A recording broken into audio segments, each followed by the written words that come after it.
Kali ini kita akan membahas tentang kleptomania, salah satu gangguan kesehatan mental yang ditandai dengan dorongan yang tidak tertahankan untuk mencuri benda-benda meskipun benda tersebut tidak memiliki nilai yang signifikan atau tidak dibutuhkan oleh individu tersebut.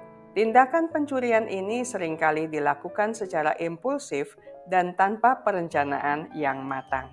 Untuk didiagnosis kleptomania, seseorang harus menunjukkan pola perilaku tertentu secara berulang.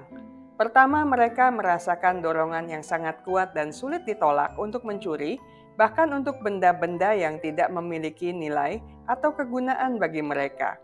Dorongan ini seringkali meningkat dan disertai perasaan tegang atau cemas sebelum tindakan pencurian dilakukan.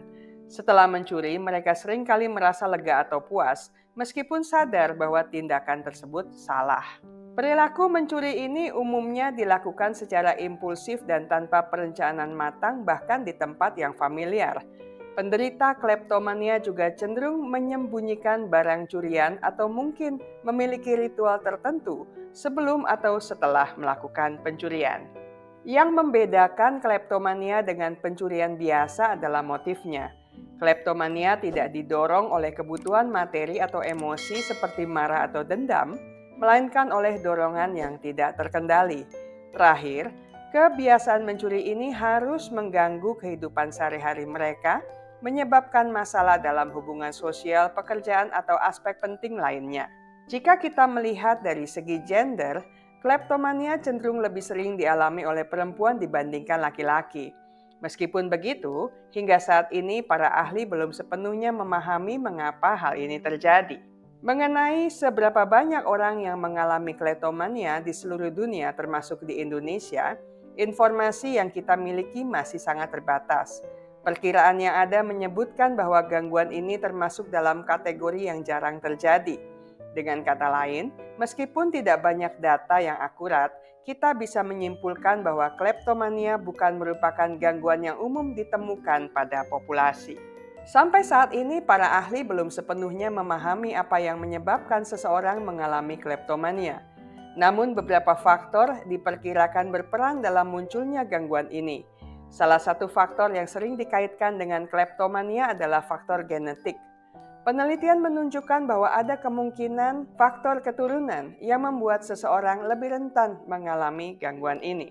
Selain itu, disfungsi pada beberapa zat kimia di otak seperti dopamin dan serotonin juga diduga terlibat. Zat-zat ini memiliki peran penting dalam mengatur suasana hati dan perilaku, dan ketidakseimbangannya dapat memicu dorongan untuk mencuri.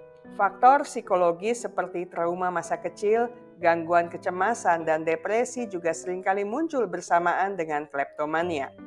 Pengalaman traumatis atau kondisi mental lainnya dapat menjadi pemicu atau memperburuk gejala kleptomania. Kleptomania tidak hanya berdampak pada individu yang mengalaminya, tetapi juga pada lingkungan sosialnya. Bagi penderita sendiri, kebiasaan mencuri yang berulang dapat membawa mereka berurusan dengan hukum, mulai dari denda hingga hukuman penjara.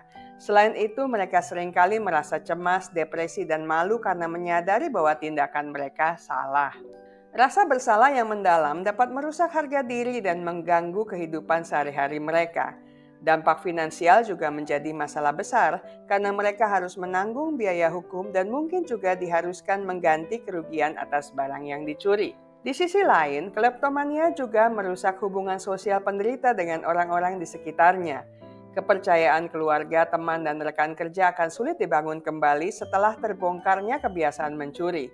Mereka mungkin dicap sebagai pencuri dan dijauhi oleh lingkungannya. Hal ini dapat menyebabkan isolasi sosial dan memperburuk kondisi mental penderita.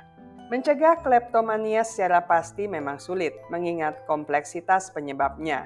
Namun beberapa upaya pencegahan dapat dilakukan.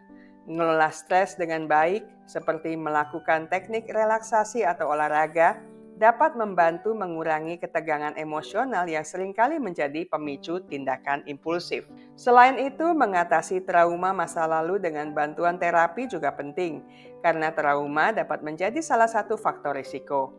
Membangun dukungan sosial yang kuat dari keluarga dan teman-teman, juga dapat memberikan rasa aman dan mengurangi keinginan untuk mencari kepuasan instan melalui tindakan yang merugikan.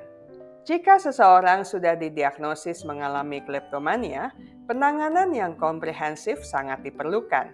Psikoterapi, terutama terapi perilaku kognitif, menjadi salah satu pilar utama dalam pengobatan. Melalui CBT, individu akan diajarkan untuk mengenali pola pikir dan perilaku yang memicu dorongan untuk mencuri, serta mengembangkan strategi untuk menghadapinya.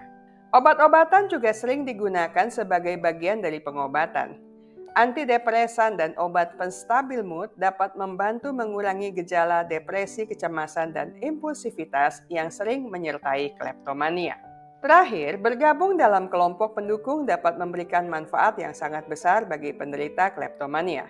Dalam kelompok ini, mereka dapat berbagi pengalaman, mendapatkan dukungan emosional, dan belajar dari pengalaman orang lain yang memiliki masalah serupa. Saya selesai sampai di sini.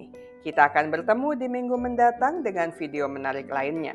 Terima kasih untuk kesetiaan Anda bersama channel Bahas Psikologi. Ingat baik-baik, kesehatan mental Anda sangat berharga. Jagalah, pertahankanlah dengan sekuat tenaga.